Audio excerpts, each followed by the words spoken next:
series. This edition is being brought to you by Vigyan Prasar.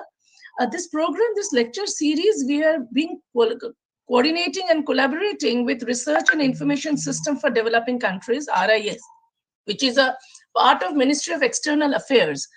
And it is a policy research think tank that is committed to exploring and understanding science-society connect. Along with this, the other institutions and associations who joined and who partner with this program is TERI, Indo-French Centre for Promotion of Advanced Research, and India Habitat Centre. So the basic objective of having these kind of lecture series at the public is the STIP forum, basically to promote informed debate on various aspects of science, technology, and innovation policy. So to fulfill this objective, we organize a monthly lecture series to bridge the gap between the science and society, and by disseminating information on developments in science and technology. And Vigyan Prasar is organizing today's lecture. So it's a monthly program. So each partner organization gets a chance to organize in a month. So this month, it is the onus is on the Vigyan Prasar. So we're organizing this 40th public lecture STIP forum program. I feel immense pleasure to welcome the distinguished speaker of today's session, Padma Shri Vaidya Rajesh Kotecha ji, Honorable Secretary, Ministry of Ayush. Namaskar, sir. हमारे साथ जुड़ने के लिए. I also welcome our director, Dr. Nakul Parashar, and our senior scientist colleague, Dr. Arvind Ranade. And it's my privilege to welcome all the scientists, experts of our partner organizations who have joined us for the session today. A warm welcome to all the participants who have joined us for this occasion. Sir, you may find less number of people on this platform, but most of the people are being linked through our Facebook Live and YouTube channel. And we are expecting a lot of participants from the 75 locations where Vigyan Sarvatra Pujyate is happening across the country. Health covers mental, physical, emotional, and social and environmental aspects. Being healthy makes us feel brisk and better. The devastation created by COVID pandemic in last 2 years has made us more concerned to our health, and that necessitate to look into the indigenous and traditional medicine for holistic healthcare. So today's buzzword for research is translational research, which moves from laboratory bench to clinical research, clinical treatment at all patients' bed, and back to laboratory bench. So the significance of translational approach in traditional medicine research could help us to identify and justify the complex disease treatment therapy. To shed more light on this issue, today we have Honorable Secretary, Ministry of Ayush, Padma Shri Vaidya Rajesh Kotecha ji, who will shed light on the topic, translational research through traditional medicines for holistic healthcare. Welcome again to you, sir. Now I request our senior scientist and colleague of mine, Dr. Arvind Ranade, to introduce today's keynote speaker. Over to you, Dr. Arvind. नमस्कार, धन्यवाद ma'am.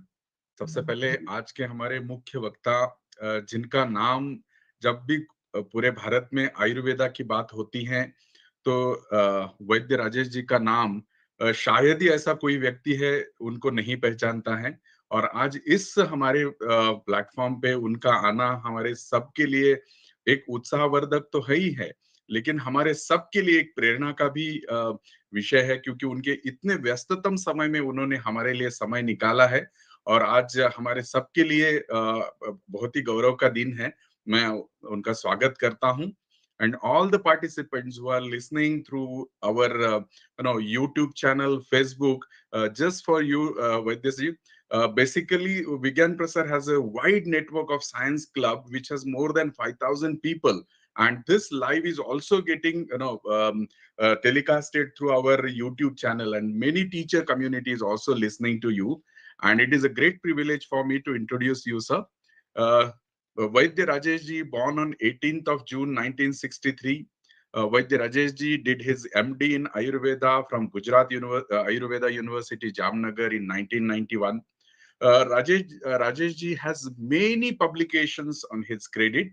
He the important book, A Beginner's Guide to Ayurveda, which is a second edition, does not only give an insight of Ayurveda to novice, but it also a rendition of an Ayurvedic tenets in the simplistic way.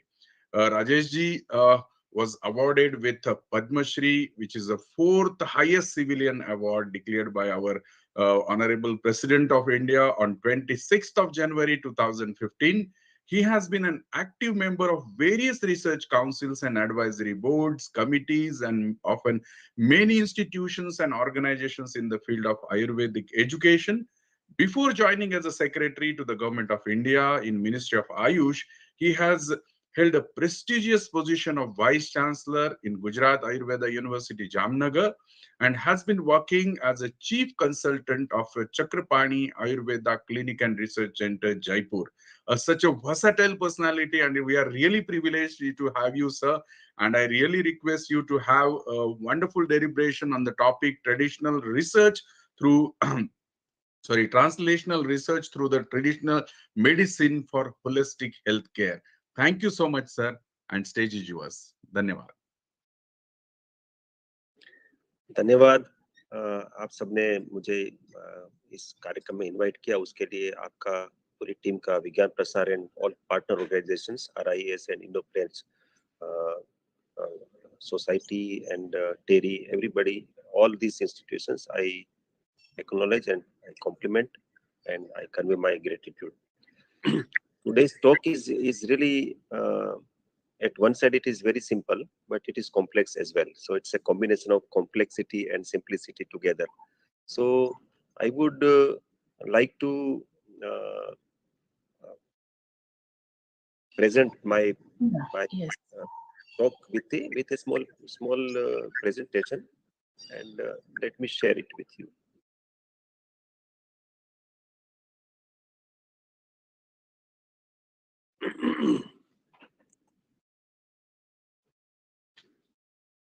So is my presentation is visible to the?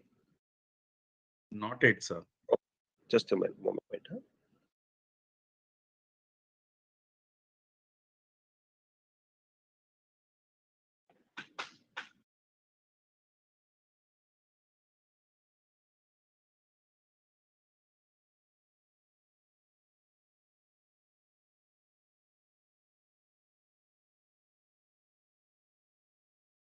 Now? Yes, sir. Yes, sir. I can see it. Yes.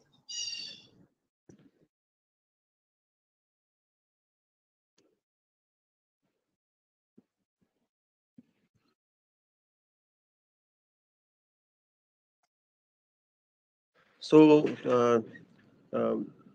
topic is, it talks about holistic healthcare. So from the reverse, from the end, if you want to understand holistic healthcare, then we will have a very good idea about what we are talking about.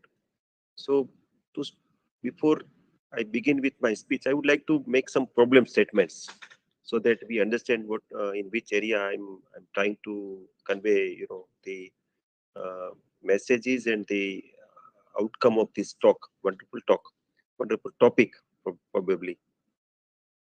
Holistic healthcare, usually we get confused, when we talk about holistic healthcare. Holistic healthcare is usually inferred as, some kind of, unscientific thing based on anecdotal evidences and is like traditional medicine and some Baba kind of thing, and somebody is doing some magic kind of thing.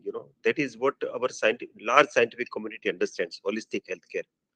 Actually, it is not the holistic healthcare. When we talk about holistic healthcare, it is looking at as an individual and look at the solution for a person's health in a totalistic way. In a totalistic way means holistic way. So, and sometimes a lot of people, particularly the media community, gets confused when we talk about holistic healthcare. They get confused and they relate it with religion and a lot of other things. But I would like to be very specific. When I talk about holistic healthcare, I would like to convey this message that holistic healthcare, it means that, for example, if a person is suffering with a specific condition of skin, so the conventional healthcare system, it looks at the skin and provides some medicine, but that person is not considered as a subject who needs a lot of different type of attention. We also need to look at the causative factors, why it has happened. And if a person is considered, then the Prakruti, the body type, what type of Prakruti is this person have, what is the socio-economical background, uh, what is their, uh, you know, stress level. There are so many other batteries and factors that we need to look at that.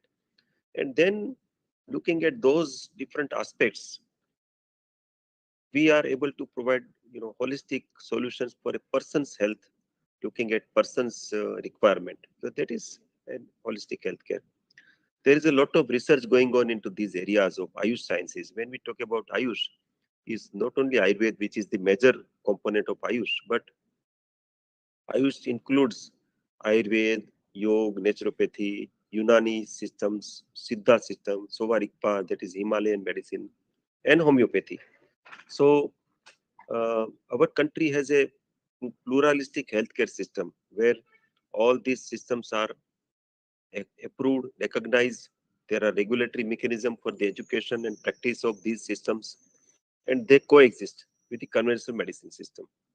And it is widely respected. I would like to mention a very interesting study, impact assessment study, what we did recently during COVID times. We wanted to look at the impact of Ayush advisories and interventions in COVID-19 scenario. The study was, it has happened in the middle of 2020, and it was completed by the end of 2020. What we did, we had launched an application known as Ayush Sanjeevani, and this Ayush Sanjeevani application was downloaded by more than 1.5 million people, and including doctors and individuals. And doctors were requested to record the data sets of their patients and their contacts. So we actually did receive the data sets of more than 1.47 crore people.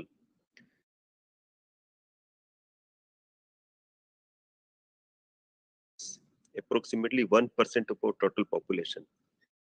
And we found that 89% of them, I repeat, 89% of them have used some of the other Ayush interventions for the prophylaxis or treatment of COVID-19 by that time. So it could be the Ayush Kada, it could be Arsenicum album, it could be Kabasura Kodinir as propagated by Siddha system, it could be Haldiwala Doodh, or, there are so many, we did a lot of advisories based on available evidences at that time. Later on, we have actually repurposed all those advisories, and we were able to establish the cause and effect relationship, and a lot of publications also has happened. But this is why I'm mentioning this, that no matter we literate people talks about Ayurveda and other systems, there is a strong undercurrent, very large level of acceptance among our communities, among our people. 89% of our population, the data sets are not small, and we look at from any type of statistical batteries, there is chance of error is only 2%. So more than 85% of people of India actually believes in Ayush systems, and they practice it whenever required. This is very big. So we look at that. Our sir, excuse me, sir. Yes. Your slides are not moving, sir. We are still at the very first slide, sir. No, I did not actually move. Yeah. Then it's fine, sir. Then it's fine, right, sir? Sorry. I was just introducing the subject, and now I will go further, and I will go a little faster also, and I will meet the timeline. So basically, as a foundation of this topic, I did convey two things. One is that there are problems into understanding of these sciences. When we talk about holistic healthcare, we usually confuse, particularly people who speak Angrezi. English-speaking people, they don't understand this, because we are influenced with a lot of information. We are in the era of information superhighways, and we are, having a lot of flood of information from across the globe. And these, our Indian traditional knowledge system, including our health systems needs a lot of attention, because these are also science and there are a lot of research is happening. Last thing before I move ahead is that I want to mention that there is also a kind of lack of information dissemination, that whenever we go to any platform other than Ayush, we are usually asked that you people are good, Ayurveda is good, but you need to do research. You need to generate evidence. Everywhere we usually hear this statement from the popular scientists. And interestingly, that we have, I would request all of the listeners to go to this portal, which is you type on Google. It is Ayush Research Portal. It is hosted at one of our research council's platform. This Ayush Research Portal has 33,000 plus publications indexed there. Is a 33,000 publications published into peer-reviewed journals or index journals is not a small number. So there are a lot of things happening. We need to put attention to that. That is what I wanted to convey.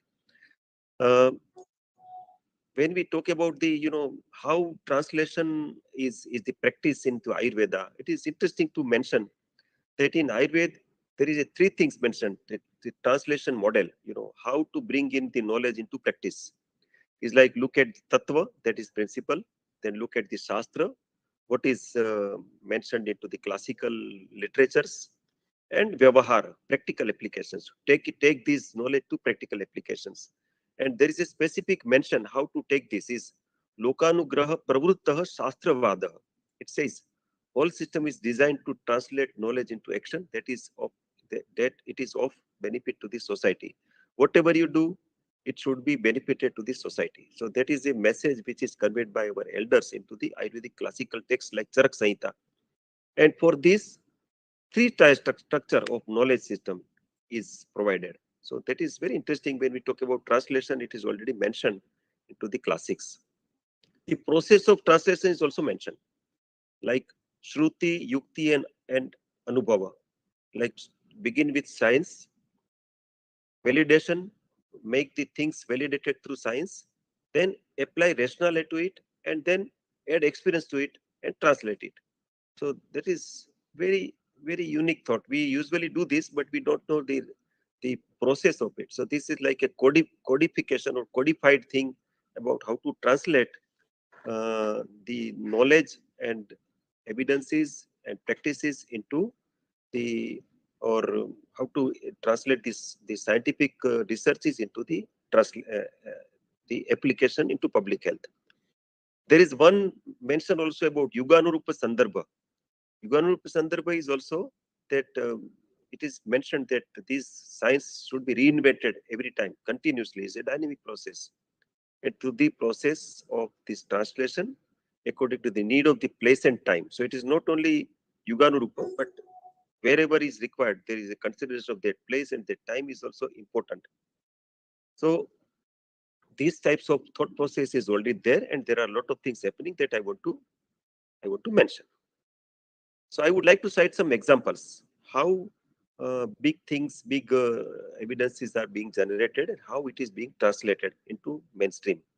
These examples actually will help us to have this insight of the value of translations of these researches and evidences, which is already in existence into the Shastra and being in practice since few thousand years.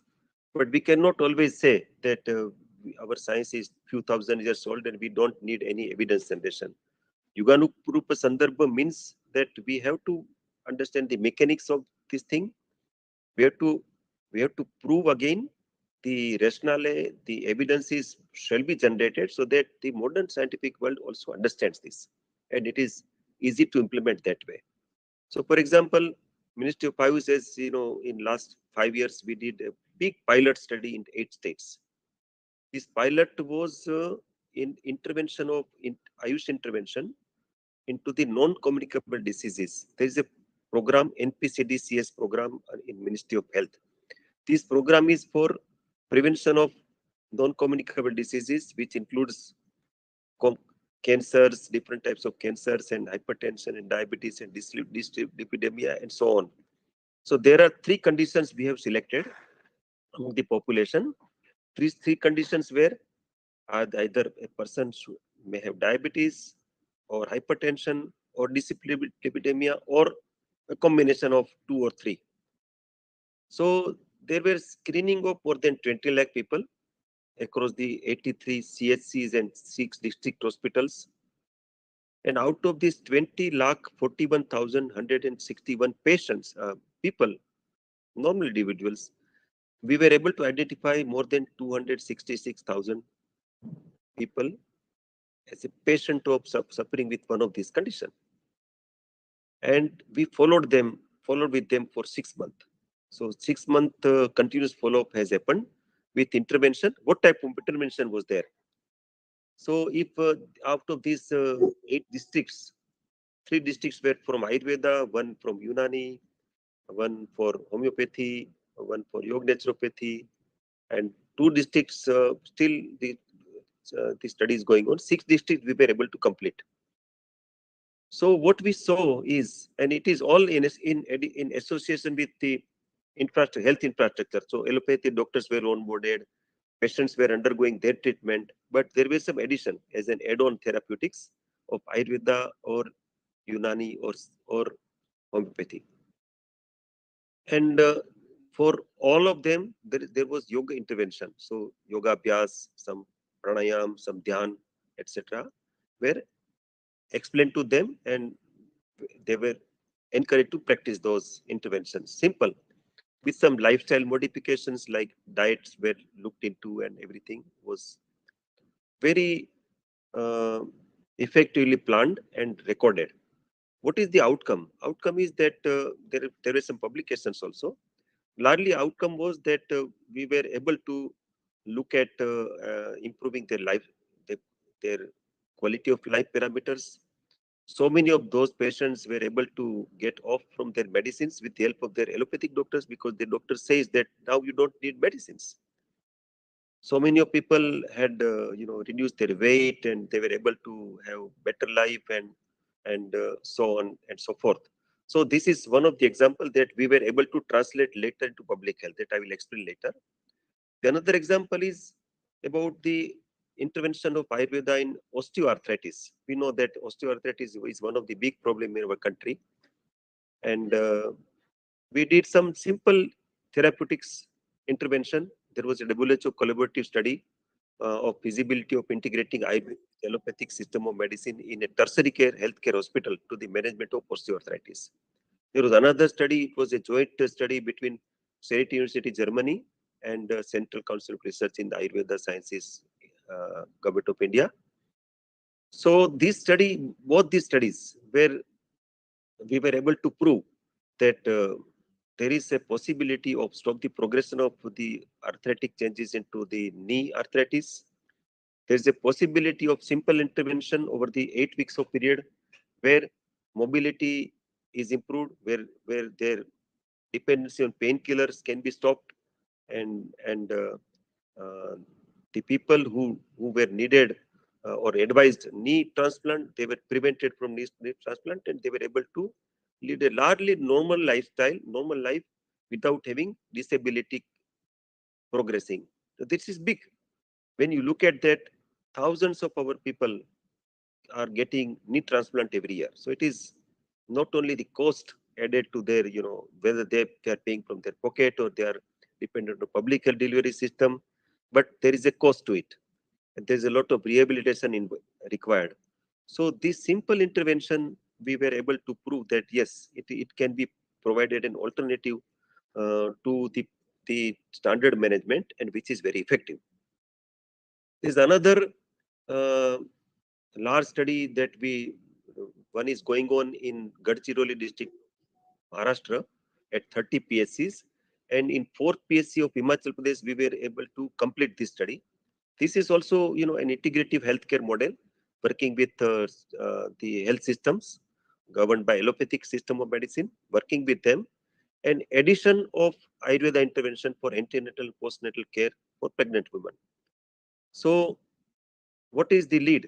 the significant improvement in the various outcome indicators, including hemoglobin percentage, minimal complications during pregnancy, largely preventing the cesarean sections, uh, full-term delivery, full-term pregnancy achievement without neonatal death. So those kind of achievements has happened.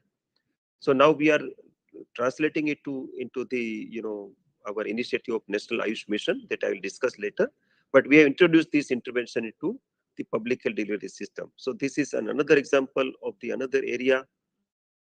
There is one more area that I want to, it is interesting that filaria in some of the our parts of our country is still prevalent, particularly in some part of Bihar, eastern Uttar Pradesh, some part of even Kerala, the bordering areas of Karnataka and Kerala, Western Ghat areas, Paschim Bengal.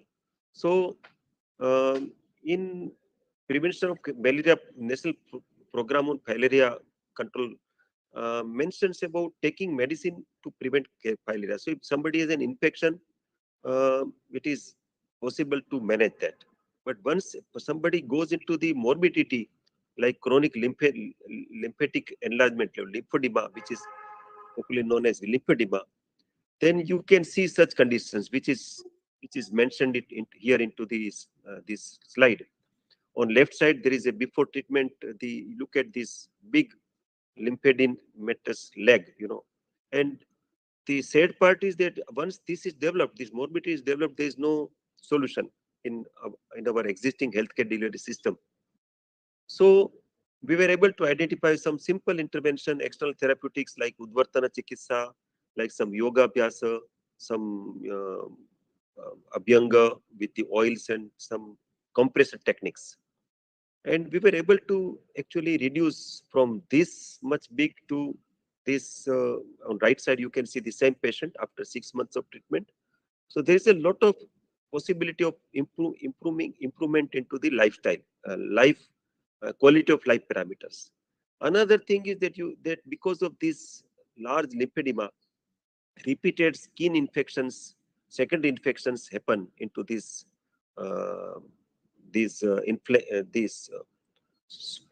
swollen up legs.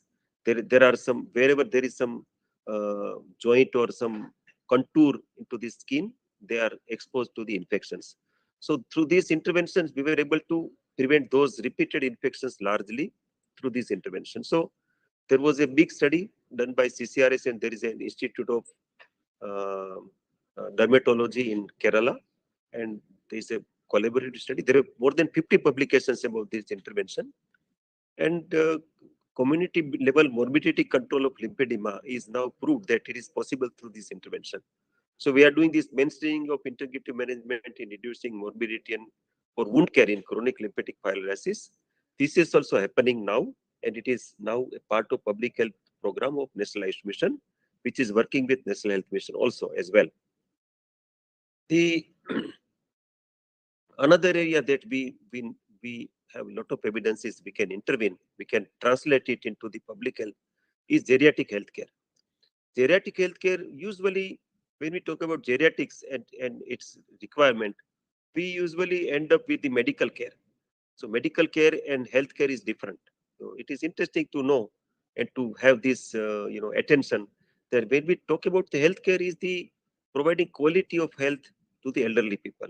When we talk about medical care, is like providing treatment to their conditions of aging. There is a difference between these two. So all over the world, there is a talk about that life expectancy of US is 89 years, for example, 83 years, for example, or life expectancy of Western Europe is 80 plus years or 79 years.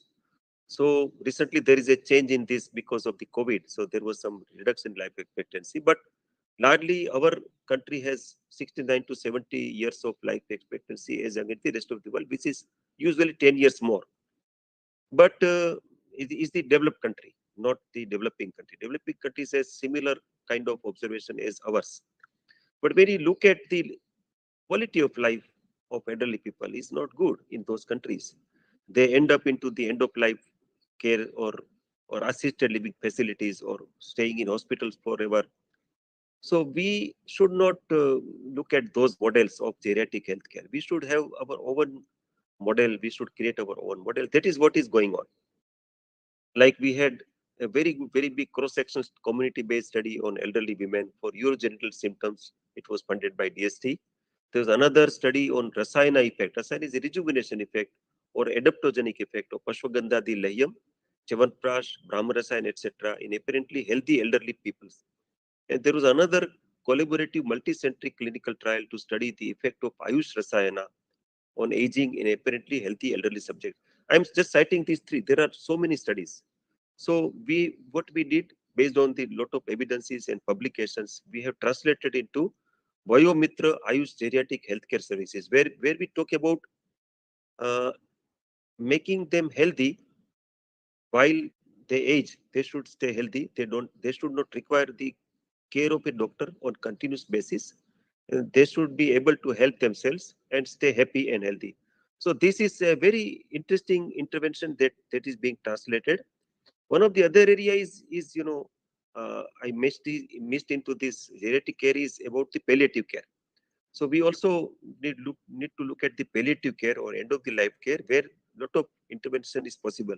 Like for example, we have a facility into RNR's hospital in this army hospital in Delhi, where in palliative care facility there is an Ayurveda intervention is possible.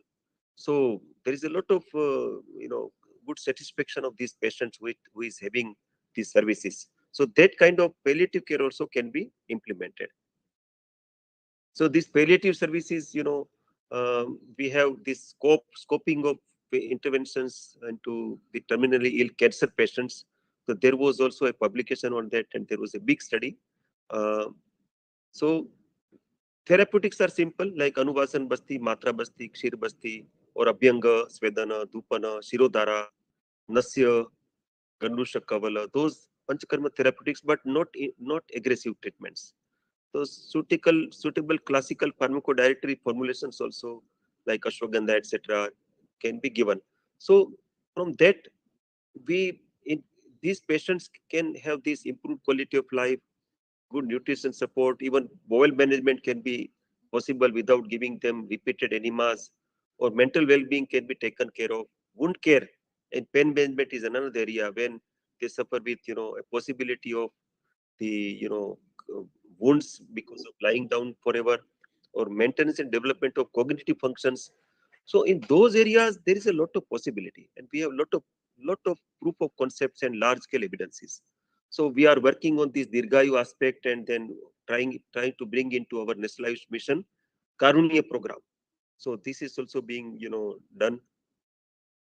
Another is addressing anemia through Ayurveda. We know that uh, anemia is a big problem in our country.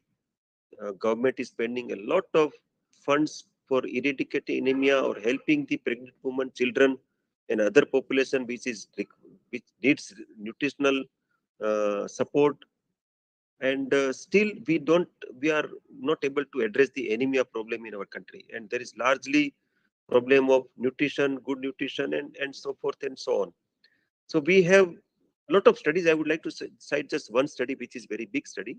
It was uh, to create a sustainable solutions to address anemia in school children of rural area through Ayurveda intervention in Belgaum area. So there were 6,663 students enrolled for this study. And at the beginning, the incidence of anemia was 30.8, almost 31%. And there was continuous two years intervention of the Draksha Valeha, and this Draksha has helped them to get reduction of anemia incidence from 31% to barely 1.81%. This is very big. So now we are working with Ministry of Women and Child Development and trying to bring in these types of intervention, simple intervention, into Anemia Mukta Bharat program or National Nutrition Mission.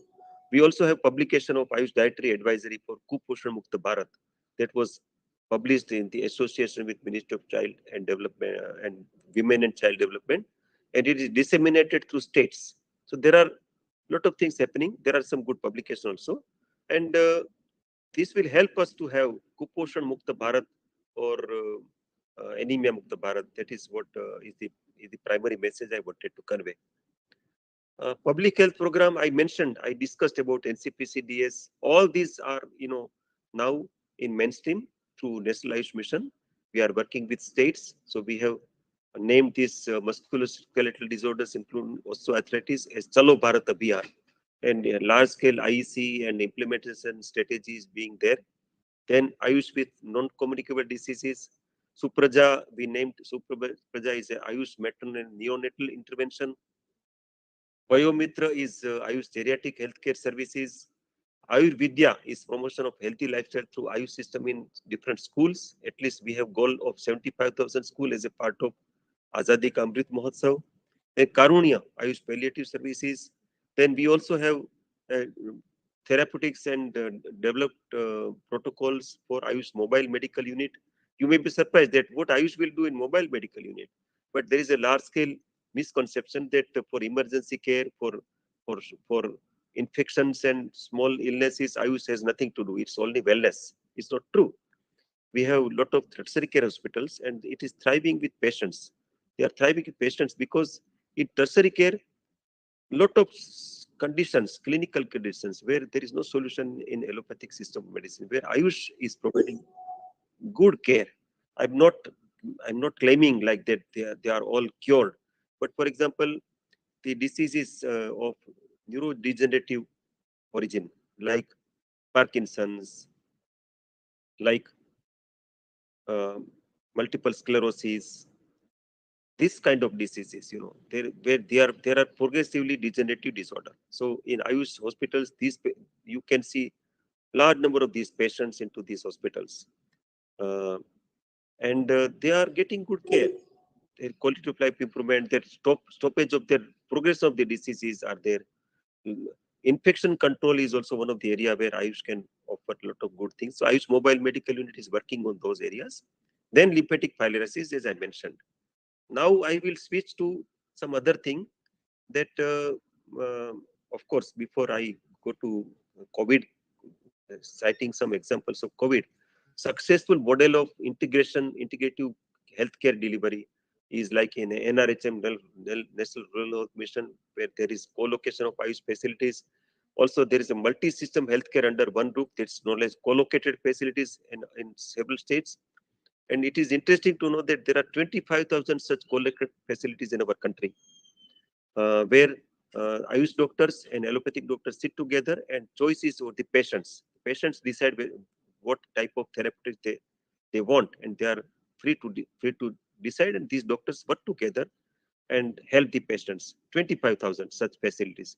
Then functional integration and course referrals in tertiary healthcare setups and medical colleges. This is also happening. I would like to mention that all new AIMS have Ayush wing. It's already there, and there is a good integration happening. There are some AIMS like in National Institute of Health and Neurosciences, NIMHANS. So in NIMHANS, there is a department of integrative medicine where patients are treated together, the patients are discussed, and then they decide whether these patients need yoga intervention, Ayurveda intervention, or allopathic intervention, or together. And it is a wonderful model for implementation at large in our tertiary care hospitals. Then integration of Ayush into reproductive and child health program is also going on. And NPCDCS, these are all programs of Ministry of Health and Family Welfare where Ayush integration is there.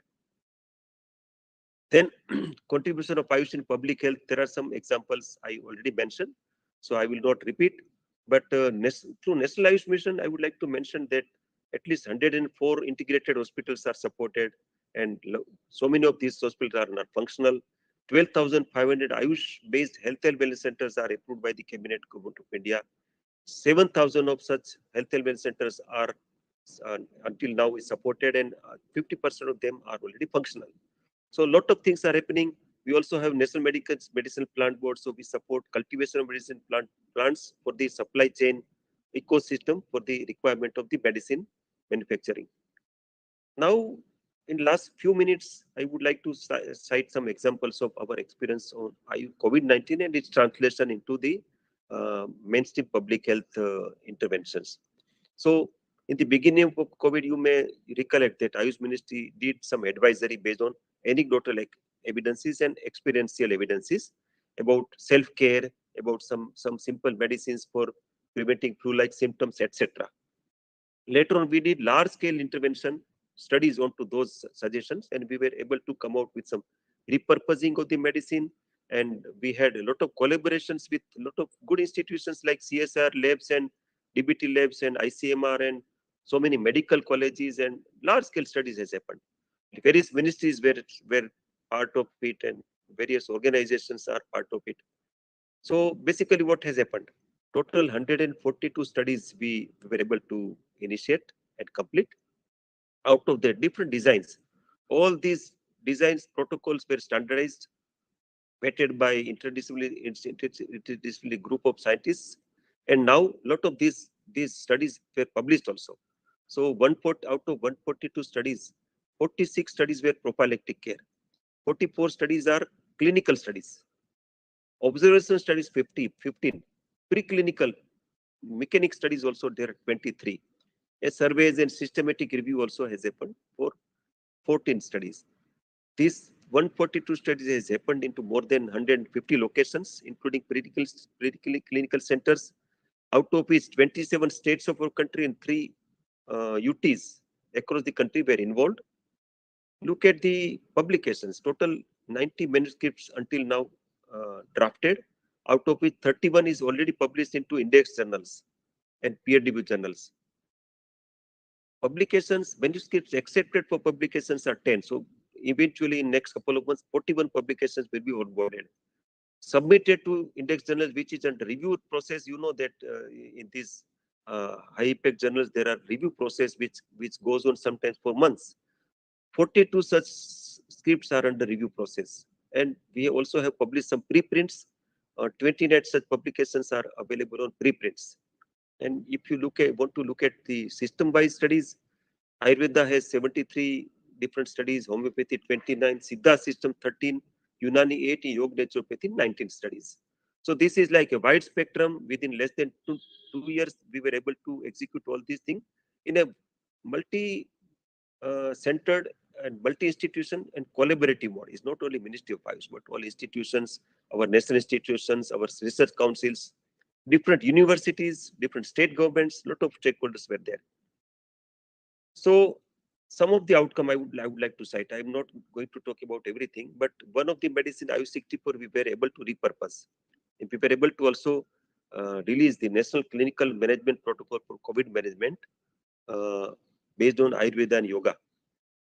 So this IU64 in 80s, it was originally invented for the treatment of malaria. Then later on, it was repurposed for ILD. And then ILD means flu-like disease, inflammatory lung disorder. And because it was working on ILD, so we thought about repurposing IU64 for COVID-19. So we did a lot of different studies. We had already safety and efficacy study was already there, but then we initiated preclinical studies, in silico studies and in vivo studies at THSTI and phytochemicals from IU64, docking studies, etc. We did a lot of clinical studies, total 7 clinical studies at 9 sites. And we found that this medicine is having early clinical recovery, better proportion of negative RT-PCR tests, no clinical deterioration, and improvement in quality of life parameters in the IU64. And these are randomized control trials, so it's not like standalone trial. It's very much, and this is all these studies were monitored by data safety management boards of independent scientist panels. So it is all done world class, and we were very happy to see the outcome of IU64. Basically, the outcome is that if a person is mild to moderately ill, if they take IU64 as a standalone or as an add-on therapeutics to allopathic medicine, because there is a safety study, there is no interaction, there is no side effect, then these people usually do not go to hospital. So we also did a large scale distribution during second phase of this medicine, and we were able to record at least 66,000 home isolated patients data sets of 3 weeks follow-up. We found that out of these 66,000 people, only less than 300 required hospitalization. At that time, because of the second wave, we know that it ranged from 14 to 30% of hospitalization rate from people who were needed hospitalization. And out of 66,000, only 300, less than 300, which is 0.1% or less, 0.01% or less people required hospitalization. And out of 66,000, only 11 people died in hospital, and they were all having comorbidity. So this is huge. And then, we also have transfer of technology. We were transferred this technology to 39 pharmacies, and it is now available across the country for the treatment of COVID-19. There is another evidence is Ayush Kvat. If you remember, we have initially we have advised this Ayush Kada for the prevention as a prophylaxis made from tulsi, dalchini, salt, and kali mirch. And then we had some good publications. Numbers are very impressive. That on tulsi, on ILD, 536 publications were available. Dalchini, 3,000 plus. Sunthi, 4,500 plus. Kali mirch, 1,500 plus publications were available on different symptoms or indications of ILD like of symptoms. So we recommended this CADA. Later on we standardize it. So we had pharmacopoeial standards developed, and we have in silico studies, we have docking studies, we have preclinical studies, we had clinical trials. We have also prophylaxis studies on 80,000 people. So all these, were done into very short period of time. And it be Raksha kit and Bar Laksha kit, and it also has helped the people to save themselves, or at least having help of better immunity, or less need of hospitalization if they are infected through this Ayush Kada. Last example is Kabasura Kodinir. This Kabasura Kodinir is a Siddha medicine, is also a Kada of 15 medicinal plants, and also 7 clinical studies were happened in the different medical colleges of Tamil Nadu. 33,000 participants at different locations. 2 prophylaxis studies also has happened. So we have seen that it is good for prophylaxis also, as well as treatment of mild to moderate COVID patients also. So this is also propagated as a repurposed medicine for COVID-19. There is another interesting example is about application of anu oil in nostrils. So we did this hamster model in THS TI of DBT is a laboratory in Delhi. And we found that in the hamster model, applying of anu oil in nostrils on infected animals, we were able to see that in 24 hours time, 85% to 90% of viral load were reduced. Viral load got reduced. So it is comparable with remdesivir actually, and it's not oral medicine; it's just applying to nostrils. So this is also published in bioRxiv. The way forward. Way forward is that why I have cited these so many examples, that we have a clear-cut idea how much translation is possible. There are a lot of evidences, but there is a need of having like a mission mode approach to get it translated into public health. There is a lot of things happening, but there is a lot of things possible. Like we are working with different science ministries and trying to create a national Ayush research consortium. Also, we are trying to initiate and facilitate more and more interdisciplinary collaborative research studies. Or we are also trying to develop an ecosystem, institutionalized mechanism for translation research to convert evidences into experiences based on studies and researches into practical implementation. It is also, we are doing this, and actually it is in process. So integrative model, when we talk about integration, usually we confuse with mixopathy. We think that Ayurvedic practitioners should be allowed to prescribe allopathic medicine, allopathic practitioners should be allowed to practice Ayurvedic medicine. Is not the integration. Integration is where the best things of different systems should be onboarded and to be used for the public health intervention. And that is the futuristic healthcare delivery system. And that is what we are visualizing. And at Government of India, we are working with the all stakeholders, science ministries, health ministries. We are working together to bring into mainstream. So last, while thanking you for the silent, the patient listening, I want to thank you and flag one thing that like the conveying a message for the food for thought. I would use this word, that as a food for thought. I would like to mention this to all the scientific community, that all these health sciences, health researches are done by, most of the health researches are done by basic science people or technology people. It could be technology intervention, botany intervention, chemistry intervention, or public health, or the different offshoots of the basic sciences like pharmacology and biochemistry and so forth and so on. But when we talk about health research, everybody owns health research. All these big science institutions really are busy into doing a lot of health research. Like, for example, radiology. Radiology is a physics. So it is done by basic science, physics people, or or pathological investigations. It's done by biochemistry, mainly chemistry people, or some part of biology. So when we think about health research, is usually we talk about the modern medicine science, which is only 200 years old. But if everybody owns researches in Ayush healthcare systems, everybody owns it. Until recently, it is believed that Ayush research should be done by Ayush people. It's their उनका काम है ये हमारा काम नहीं है. उसमें से हम बाहर आ जाए, and we all should own it.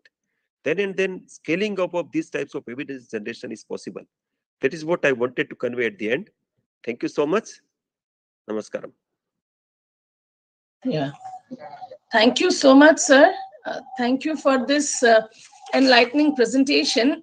And through your esteemed talk, we really got an overview of the practice of traditional medicine, past, present, and future perspective that underpins the role in sustainable translational research that you have discussed in your presentation. And this session gave an insight into the strategic plan and roadmap set up by Government of India for the framework and research platform for the practice and development of traditional medicine, sir. Thank you so much. We have a couple of questions, sir, if we can quickly take them. And if you can give us some time to have, there are plenty of questions, but I think we'll have some 4 or 5 significant ones which we'd like to have these answers. And before we open, sir, on behalf of Vigyan Prasar, I thank you so much, Vaidya Kotecha, and express my sincere gratitude to you for joining us. We are really honored to have you with us, sir. And this is the platform. Actually, people need to know how this ever-evolving role of traditional knowledge and in traditional research is so important. And I would like to take this opportunity to place on record our hearty thanks to Professor Sachin Chaturvedi. He is the Director General of RIS and Dr. Amit Kumar for their enormous cooperation and ideation in organizing this event. And my special thanks to all the participants and attendees, without whom this session has no value. Basically, it holds no value. Finally, extend my thanks to Dr. Nakul Parasha, Director Vigyan Prasar, for supporting and motivating us. And I thank Dr. Arvind Ranade for introducing Edusa, and all the people who have joined us through different platforms, and the team of Vigyan Prasar at ISTI portal who have given this support. Thank you so much. Sir, कुछ question हम ले सकते हैं question. एक बार प्रभात रंजन जी को कहिए वो अपना mute करें, because there is lot of disturbance. अच्छा प्रभात आप mute करें. So let us take the question. So Prabhat is actually coordinating this question answer session, sir. That is why he has kept his microphone on. Prabhat, over to you. Quickly take few most important and pertinent questions, okay? Yes, thank you, ma'am. And good afternoon, sir. Sir, one submission from my side. See, we have been coordinating with newsletter, COVID newsletter, and we have been publishing it every 15 days from last 2 years. We have covered so many stories from Ministry of Ayush, all the guidelines, all the research. I think not less than 100 stories we have published from Ministry of Ayush. We have covered extensively this Ayush 64 as well. But we have not received, or we have not found any, as you are suggesting, or as you are sharing, that evidence-based clinical trials you conducted. So on Ayush portal or anywhere, we could not found them. So if possible, if we can get all those information, we may popularize the evidences, because people wanted to know the evidences. Prabhatji, this all these evidences, and we have made a dossier about these publications, etc. is available on Ayush Ministry's website homepage. So it is already available. I will request you to go through that, and it is available there. I'll check, or I'll again reach out to your officer for the information. No problem. If there is any issue, And just let us know. yes, sir, definitely. And I'll take a few questions. I'll take online. If Abhinav is there, if you can ask directly, or then I'll. Yes, sir. Yes. Yes, sir. I have a question. Good afternoon, sir. Hmm. Sir, I want to ask you if there should be more sense, as we say, and between the traditional streams, be it developing medicines or vaccines or anything like in COVID, you talk about developing kadha and all that. So there should be more synergy between the modern medicine, as we say, and the traditional medicinal system. Then the result should be superb.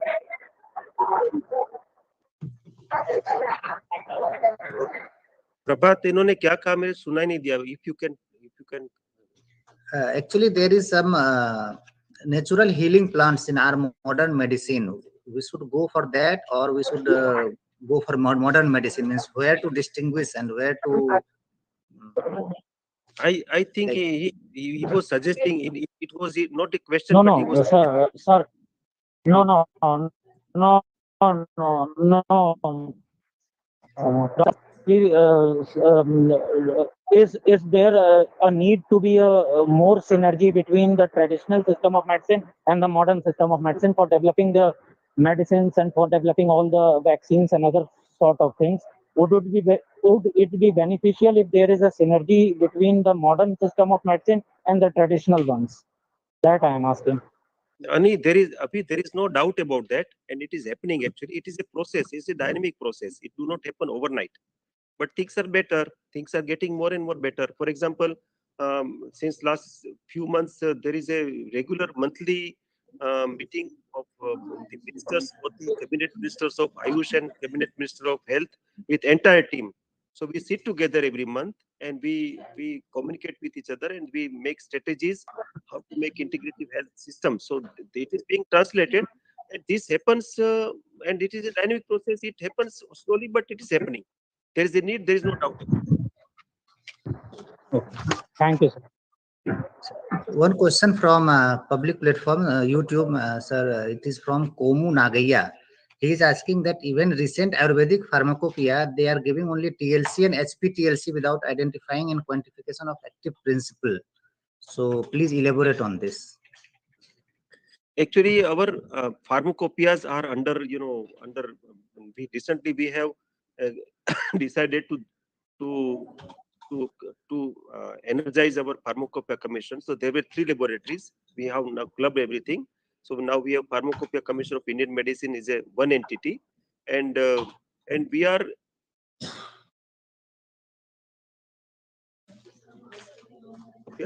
that our pharmacopoeias now are becoming dynamic. So whatever new criteria are coming in, we will make it dynamic so that we have more harmonization with the other countries, which is also the business thing, that we can create more commerce once we have this dynamism. And I definitely agree with you that there is a need of improvement in our pharmacopoeias, which the process is already started. Okay, sir. There is one more question. There is a lot of talk around immunity boosters, especially during pandemic time. So does there really any such thing exist, and how should the layman practice this? When we talk about immunity, we need to categorically understand that there are 2 types of immunity. One is host defense mechanism. That is what people talk about immunity. Another is specific immunity, which is acquired through vaccination, etc. So when we do vaccine, it is a specific immunity against the infection of COVID virus. So that is a specific immunity. But host defense mechanism has a lot of things to do. Like, we have variations into symptoms of the different people. If somebody is suffering with COVID, some persons require hospitalization and some persons do not require hospitalization. Some persons have no symptoms and some persons immediately go to the very severe crisis and then need hospitalization. Sometimes they need to go to ICU or even ventilators. And so many of us, our friends and our nears and dears died also. So these variations is because of the impact of this infection and our host defense mechanisms response. So host defense mechanism, if it is strong, if it is well articulated, even we get infection, we do not go into serious illnesses. So that is what we in popular term we understand by immunity boosting. So it is existent. It is not non-existent. And like we did lot of studies. I was mentioning in my talk also about, I talked about Kabasura Kudinir, I talked about Ayush Kvat. I did not mention lot of other intervention like arsenicum album of homeopathy or some Unani medicine also. So those medicines we did on large sample size observation studies, like in containment zones. We have given them this Ayush Kada or album, and we found that these interventions as compared to control group, while giving these interventions, these people, on percentage proportions, very less incidence of COVID. And even if they got infected, they were almost either symptom free or they did not go into crisis. So this is very important when we look at immunity boosting perspective. And immunity is in our hands. It is not only medicine, it is through lifestyle also, through good sleep, exercise, good nutritional food. Best thing is Indian meals are scientifically done as per the region. Different regions we eat different foods. So those things also actually help us to stay healthy, qualitatively healthy, which is the purpose of immunity boosting. So immunity boosting is a confusing word. It should be elaborated this way. That then we understand what we are talking about when you talk about immunity boosting. Thank you. Okay, sir. Sir, I'll take one more question that looks more pertinent for common people. So, question is, how should a common man decide whether to choose Ayurveda or homeopathic or Siddha or any other traditional medicine? I would like to mention this intervention of our impact assessment study, where 89% of Indian population, we found that they have used some of the other intervention of Ayush during COVID crisis. Either is a prophylaxis or treatment. So there is a strong undercurrent. Our inner wisdom tells us what to do. So it is these options are available. So whichever is available near your home, you should explore that. If a person is actually, this is the beauty of what is available. So it is not wise for me to tell no ye acha hai ya wo acha hai. ऐसा कहना ठीक नहीं. All these systems are good into different perspective. So we need to explore, we need to be well informed, and then we need to take advice of healthcare provider. Okay, sir. Sir, I have one more question. Can I ask? Okay, sure. Go ahead. Sir, I would like to know if there are, when we talk about the Ayurvedic system of medicine, that is a traditional system of medicine, are there many knowledge troves, sir, जिनको अभी भी decipher करना that are yet to be deciphered, और पूरी तरह से हम उसको decipher नहीं कर पाए. जैसे अपने आयुर्वेदा में सर्जरी होती थी बहुत पहले की, बहुत चरक की अगर हम बात करें, तो ऐसी कई नॉलेज हैं आयुर्वेदा में जो अभी भी उनको ट्रांसक्राइब करना बाकी है और ये to be transcribed. आप इसके बारे में क्या? There is a lot of things happening, So I would like to, through this platform, I would like to inform the august audience and to Abhi also that, for example, we have this TKDL, Traditional Knowledge Digital Library, where we are with the help of Ministry of Ayush. CSIR is having this, knowledge ecosystem where we are documenting all the formulations available in the classics of different Shastra, is Ayurveda, Siddha, Unani, Sovarikpa, and more than 500,000, 5 lakh such formulations are digitally documented. So this is what is being done. As far as this transcribing this thing into the modern understanding, lot of research is going on. So there is a lot of debate also, which is the beauty of our democracy, that we are all free to express our opinions. But things are happening in a different platform, and we are actually creating archives of this knowledge system, so that these archives will help us to actually prevent the copy of this knowledge and converting it into the patents. It is already happening. This TKDL database is available to all patent offices of the world, and through this, the public knowledge, codified knowledge, which is already there into the classics, cannot be patented now. So earlier we used to hear that haldi par patent kar liya, neem par patent kar liya. All these things have been stopped now. Thank you. Thank you, sir. Thank you, sir. Okay, sir. So with this, we are coming to the close of this program. So thank you, sir. Thank you so much for giving us time in such short notice. And it was really a very nice sorry. Thank you, Prabhatji. Thank you, Kinkinichi, and all other participants. Namaskar. Thank you, sir. Namaskar.